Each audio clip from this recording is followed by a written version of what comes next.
Another Sufi story featuring Akbar. That girl's love was far deeper. She was closer to God than I was. Emperor Akbar. I am reminded of a Sufi story. It is not just a story, it is a historical fact. Another great emperor of India was Akbar. Mohammedans pray 5 times a day, and Akbar was very particular. One day he had gone hunting in the forest with all his friends, and they all got lost. Evening was descending.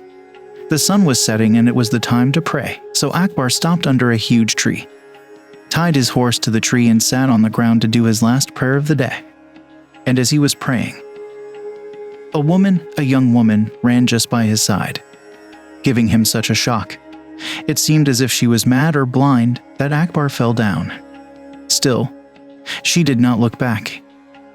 Akbar naturally was very angry. Mohammedans in prayer are very particular, nobody should disturb them. It can become a very dangerous thing, and for the emperor, an ordinary village girl, not caring at all, running like mad and hitting the emperor. The emperor fell down because Mohammedans pray sitting on their knees. So it is very easy just to push them a little and they will fall down. It is very difficult to push a Buddhist or a Hindu when he is praying, because he is sitting in a lotus posture. It is a very locked posture. You cannot just push him.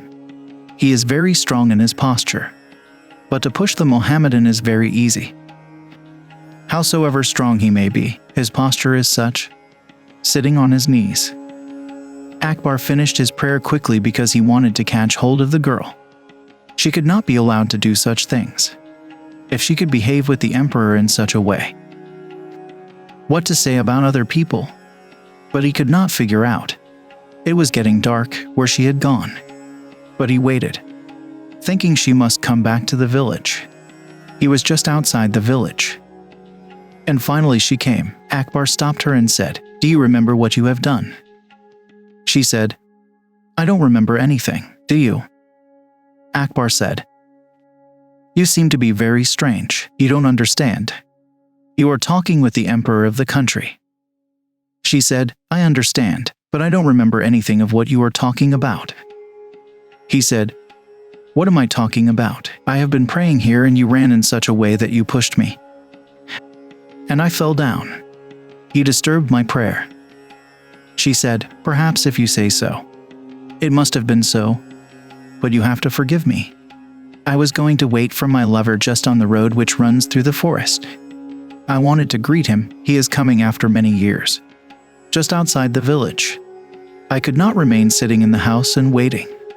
It is just 1 mile distant. But he will be waiting, thinking that I must be standing just by the side of a tree where we used to meet when we were young. That's why I was so much concentrated that I did not know I had committed any mistake. Please forgive me. It must have been committed without my knowing at all." She was so innocent and tears came to her eyes because she had heard her own emperor. "You can give me any punishment, otherwise it will remain heavy on my heart. But just one question before you punish me.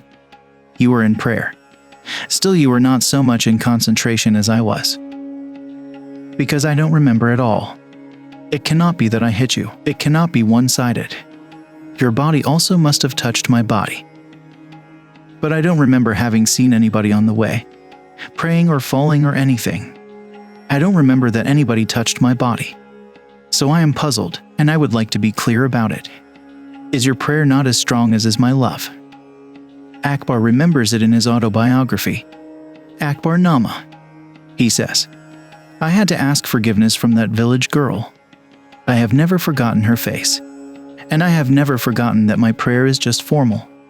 If I am lost in my prayer and my love, in my gratitude towards the ultimate, then how can I be aware that somebody has touched me, pushed me, or that my body has fallen?